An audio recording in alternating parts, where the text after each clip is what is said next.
Hi hi big boss Kannada season 13 ನ reject ಆಗಿರುವಂತಹ ಕಂಟೆಸ್ಟೆಂಟ್ಗಳು ಏನು ಅಂದ್ರೆ ಅಗ್ನಿ ಪರೀಕ್ಷೆ ಶೋ ಅಲ್ಲಿ ರಿಜೆಕ್ಟ್ ಆಗಿರುವಂತಹ ಕಂಟೆಸ್ಟೆಂಟ್ಗಳು ತುಂಬಾನೇ ನೆಗೆಟಿವ್ ಮಾಡ್ತಾ ಇದ್ದೀರಾ ಬಿಗ್ ಬಾಸ್ ಚಾನಲ್ ಬಗ್ಗೆ, ಬಿಗ್ ಬಾಸ್ ಬಗ್ಗೆ, ಅದೇ ರೀತಿ ಕಲರ್ಸ್ ಕನ್ನಡ ವಾಹಿನಿ ಬಗ್ಗೆ, ಬಿಗ್ ಬಾಸ್ ಒಂದು ಸ್ಕ್ರಿಪ್ಟೆಡ್ ಶೋ, ಅದೇ ರೀತಿ ಬಿಗ್ ಬಾಸ್ ಅಲ್ಲಿ ಏನೇನೋ ತಪ್ಪಾಗಿ ಹೇಳ್ತಾ ಇದ್ದೀರಾ. ದಯವಿಟ್ಟು ಎಲ್ಲರಿಗೂ ಒಂದೇ ಹೇಳೋದು, ಒಂದು ಶೋ ಅಲ್ಲಿ ನಾವು ರಿಜೆಕ್ಟ್ ನಾವು ಸೆಲೆಕ್ಟ್ ಆಗ್ಲಿಲ್ಲ ಅಂದ ಮಾತ್ರಕ್ಕೆ ಶೋ ಬಗ್ಗೆ ತಪ್ಪಾಗಿ ಮಾತಾಡೋದು ತುಂಬಾನೇ ತಪ್ಪು. ಅದೇ ರೀತಿ ಅದೇನೋ ಹೇಳ್ತಾರಲ್ಲ, ಮಾವಿನ ಹಣ್ಣಿಗೆ ಕಲ್ಲೊಡ್ದು ಮಾವಿನ ಹಣ್ಣು ಬೀಳಿಲ್ಲ ಅಂದ್ರೆ ಮಾವಿನ ಹಣ್ಣು ಹುಳಿ ಅಂತಾರಲ್ಲ, ಆ ರೀತಿ ಆಗ್ತದೆ. ದಯವಿಟ್ಟು ನೆಗೆಟಿವ್ ಮಾಡಕ್ ಹೋಗ್ಬೇಡಿ. ಓಕೆ, ನೀವು ಅಗ್ನಿ ಪರೀಕ್ಷೆ ಶೋ ಅಲ್ಲಿ ಸೆಲೆಕ್ಟ್ ಆಗಿಲ್ಲ, ರಿಜೆಕ್ಟ್ ಆಗಿದ್ದೀರಾ, ಅದೆಲ್ಲದೂ ಓಕೆ.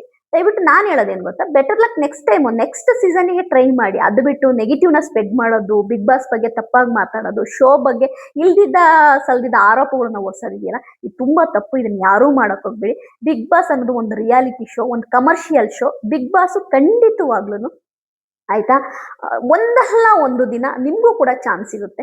ನಾನು ಹೇಳಕ್ ಹೊರಟಿರೋದೇನ್ ಗೊತ್ತಾ, ದಯವಿಟ್ಟು ಯಾರು ಕೂಡ ಅಗ್ನಿ ಪರೀಕ್ಷೆ ಶೋ ಅಲ್ಲಿ ಸೆಲೆಕ್ಟ್ ಆಗಿಲ್ಲ ಅಂದ ತಕ್ಷಣನೇ ನಿಮ್ಮ ಏಟ್ರೇಟನ್ನ, ನಿಮ್ಮ ಕೋಪನ ಬಿಗ್ ಬಾಸ್ ಮೇಲೆ ತೀರಿಸ್ತಾ ಇದ್ದೀರಾ. ಅಗ್ನಿ ಪರೀಕ್ಷೆ ಶೋ ಅಲ್ಲಿ ಇರುವಂತ ಜಡ್ಜಸ್ಗಳ ಮೇಲೆ ತೀರಿಸ್ತಾ ಇದ್ದೀರಾ. ಇದು ಯಾವ ನ್ಯಾಯ ಹೇಳಿ?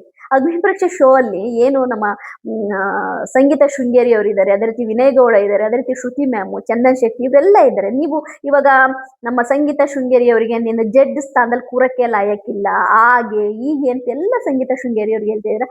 ಸಂಗೀತ ಶೃಂಗೇರಿ ಒಂದು ಟಾಪ್ ಕಂಟೆಸ್ಟೆಂಟ್ ಬಿಗ್ ಬಾಸ್ ಅಲ್ಲಿ, ಗೊತ್ತಾ? ಬಿಗ್ ಬಾಸ್ ಕನ್ನಡ ಸೀಸನ್ 10 ನಲ್ಲಿ ಒಂದು ಟಾಪ್ ಕಂಟೆಸ್ಟೆಂಟ್ ಸಂಗೀತ ಶೃಂಗೇರಿ ಅವರು ವಿನ್ ಆಗ್ಲೇಬೇಕಿತ್ತು.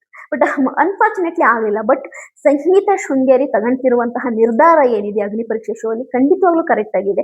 ಅವ್ರಿಗೆ ಒಂದು ಗೈಡ್ಲೈನ್ಸ್ ಇರುತ್ತೆ ಬಿಗ್ ಬಾಸ್ ಟೀಮ್ ಇಂದ. ಆ ಗೈಡ್ಲೈನ್ಸ್ ಅಲ್ಲೇನೆ ಅವರು ಕಂಟೆಸ್ಟೆಂಟ್ಗಳನ್ನ ಆಯ್ಕೆ ಮಾಡ್ತಾ ಇದ್ದಾರೆ. ಹಿಂಗ ಒಬ್ಬರನ್ನ ಸೆಲೆಕ್ಟ್ ಮಾಡ್ಲಿಲ್ಲ ಅಂದ ತಕ್ಷಣ ಸಂಗೀತ ಶೃಂಗೇರಿ ಕೆಟ್ಟವರಾಗಲ್ಲ. ಅಲ್ಲಿ ಬಂದಿರುವಂತಹ 60 ಕಂಟೆಸ್ಟೆಂಟ್ ನ ಸೆಲೆಕ್ಟ್ ಮಾಡಕ್ ಆಗಲ್ಲ, ಆಯ್ತಾ? ಅಲ್ಲಿ ಸೆಲೆಕ್ಟ್ ಮಾಡೋದೇ ಒಂದು 5 ಕಂಟೆಸ್ಟೆಂಟ್ ಅಂದಾಗ ನೀನು ಉಳಿದವರು ಸೋಲನ್ನು ಒಪ್ಕೊಳ್ಳೇಬೇಕು. ವಿನ್ನರ್ ಒಬ್ರೆ, ಬಿಗ್ ಬಾಸ್ ಕನ್ನಡ ಸೀಸನ್ 13ಗೆ ವಿನ್ನರ್ ಒಬ್ರೆ. ಹಂಗಂದು ಮಾತ್ರಕ್ಕೆ ನೀನು ಉಳಿದವರೆಲ್ಲ ಸೋತ್ರು ಅಂತಲ್ಲ. ಅಗ್ನಿ ಪರೀಕ್ಷೆ ಶೋಗಾದ್ರೂ ಬರಕ್ಕೆ ನಿಮಗೊಂದು ಆಪರ್ಚುನಿಟಿ ಸಿಕ್ತಲ್ಲ, ಆಯ್ತಾ? ಕೋಟ್ಯಾಂತರ ವಿಡಿಯೋಗಳು, ಲಕ್ಷಾಂತರ ವಿಡಿಯೋಗಳಲ್ಲಿ ಅಗ್ನಿ ಪರೀಕ್ಷೆ ಶೋ ಅಲ್ಲಿ 60 ಕಂಟೆಸ್ಟೆಂಟ್ಗಳಲ್ಲಿ ನೀವೊಬ್ರಾಗಿದ್ರಲ್ಲ, ಅದಕ್ಕೆ ಖುಷಿ ಪಡಿ. ನಿಮಗೆ ಅಂತ ಒಂದು ಪ್ರೋಮೋ ಬಂತಲ್ಲ, ಅದಕ್ಕೆ ಖುಷಿ ಪಡಿ. ಹೌದ್ ತಾನೆ? ಈಗ ಗಂಗಕ್ಕ ಅವರಿಗೆ ಅಂತ ಒಂದು ಪ್ರೋಮೋ ಬಂತು, ಅದು ಖುಷಿ ತಾನೆ? ನಾನು ಅದೇ ಹೇಳೋದು. ಈಗ ಅಂಕು ಡುಂಕು ಮಂಜು ಅವ್ರಿಗೊಂದು ಪ್ರೋಮೋ ಬಂತು, ಅದು ಖುಷಿ ತಾನೆ? ಅಗ್ನಿ ಪರೀಕ್ಷೆ ಶೋಗೆ ಬಂದು ನಾವು ಮುಟ್ಟಿದೀವಿ ಅಂತಂದ್ರೆ ಇದು ಒಂದು ಸಕ್ಸಸ್ ತಾನೆ? ಇದನ್ನ ಸಕ್ಸಸ್ ಆಗಿ ನೋಡಿ. ಅದು ಬಿಟ್ಟು ನೀವು ಶೋ ಬಗ್ಗೆ ತಪ್ಪಾಗಿ ಮಾತನಾಡಬೇಡಿ, ಜಡ್ಜಸ್ಗಳ ಬಗ್ಗೆ ತಪ್ಪಾಗಿ ಮಾತನಾಡಬೇಡಿ. ಯಾಕೆಂದ್ರೆ ಅಗ್ನಿ ಪರೀಕ್ಷೆ ಶೋ ನಮ್ಮ ಕನ್ನಡದಲ್ಲಿ ಇದೇ ಫಸ್ಟ್ ಬಂದಿರೋದು. ಇದೇ ಫಸ್ಟ್ ಬಂದಿರೋದ್ರಿಂದ ಸ್ವಲ್ಪ ಆಯ್ತಾ ನಿಮಗೆ ಏನಪ್ಪ ಇದು ಈ ತರ ಇದೆ, ಇದು ಏನಿದು ಆಯ್ತಾ, ಇದೆಲ್ಲ ಬಂಡಲ್ಲು, ಇದೆಲ್ಲ ಮೋಸ, ಇದೆಲ್ಲ ಚೀಟ್, ಹಿಂಗ್ ಅನ್ನಿಸ್ತಾ ಇದೆ. ಅದೇ ಬಿಗ್ ಬಾಸ್ ಕನ್ನಡ ಸೀಸನ್ 14 ಬಂದಾಗ ನೀವು ಒಂದ್ ಸ್ವಲ್ಪ ಗೊತ್ತಾಗುತ್ತೆ ನಿಮಗೆ ಅಗ್ನಿ ಪರೀಕ್ಷೆ ಶೋ ಅಂದ್ರೆ ಏನು ಅಂತ, ಆಯ್ತಾ? ಇಲ್ಲಿ ಸೆಲೆಕ್ಟ್ ಆಗ್ಲಿಲ್ಲ ಅಂದ ಮಾತ್ರಕ್ಕೆ ಆಯ್ತಾ ಬಿಗ್ ಬಾಸೇ ತಪ್ಪು, ಬಿಗ್ ಬಾಸ್ ಆಯ್ತಾ ಟೀಮೇ ತಪ್ಪು, ಕಲರ್ಸ್ ಕನ್ನಡ ವಾಹಿನಿಯ ತಪ್ಪು, ಅದೆಲ್ಲ ತುಂಬಾ ರಾಂಗ್. ಅದು ಹಂಗೆಲ್ಲ ಹೇಳೋದು ತುಂಬಾ ತಪ್ಪು. ನಾನ್ ನಿಮ್ಗೆ ಎಲ್ಲರಿಗೂ ಹೇಳಕ್ ಬರ್ತಿರೋದು ಏನ್ ಗೊತ್ತಾ, ಬಿಗ್ ಬಾಸ್ ಕನ್ನಡ ಸೀಸನ್ 13 ಏನಿದೆ ಖಂಡಿತವಾಗ್ಲೂ ಆಯ್ತಾ ಒಳ್ಳೆ ಕಂಟೆಸ್ಟೆಂಟ್ಗಳನ್ನ ನಮ್ಮ ಪ್ರೇಕ್ಷಕರಿಗೆ ಕೊಡುತ್ತೆ. ಇದಕ್ಕೆ ಮಾತ್ರ ನಾನು 100% ನಿಮಗೆ ಹೇಳ್ತೀನಿ. ಅದು ಕಾಮನ್ ಮ್ಯಾನ್ಗಳಾಗಿರ್ಬೋದು, ಅದೇ ರೀತಿ ಸೆಲೆಬ್ರಿಟಿಗಳಾಗಿರ್ಬೋದು, ಅದೇ ರೀತಿ ಕಂಟೆಂಟ್ ಕ್ರಿಯೇಟರ್ ಆಗಿರ್ಬೋದು, ಈ ಎಲ್ಲರನ್ನೂ ಕೂಡ ಒಂದು ಒಳ್ಳೆ ಬೆಸ್ಟ್ ಕಂಟೆಸ್ಟೆಂಟ್ಗಳನ್ನ ಬಿಗ್ ಬಾಸ್ ಕನ್ನಡ ಸೀಸನ್ 13ಗೆ ಕೊಡ್ತಾರೆ, ಆಯ್ತಾ? ಇದಂತೂ 100% ಸತ್ಯ, ಆಯ್ತಾ? ನಾನ್ ಹೇಳಕ್ ಬರ್ತಿರೋದು ಇಷ್ಟೇ ನಿಮಗೆ, ಆಯ್ತಾ?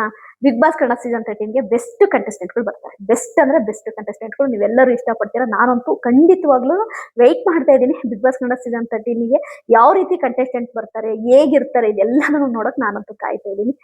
ನಿಜವಾಗ್ಲೂ ಯಾರೆಲ್ಲ ಅಗ್ನಿ ಪರೀಕ್ಷೆ ಶೋ ಇಂದ ರಿಜೆಕ್ಟ್ ಆಗಿದ್ರ ಯಾರು ಕೂಡ ಬೇಜಾರು ಮಾಡ್ಕೋಬೇಡಿ. ಎಲ್ಲರಿಗೂ ಒಳ್ಳೇದಾಗ್ಲಿ. All the best. Next season try ಮಾಡಿ ಅಂತೀನಿ.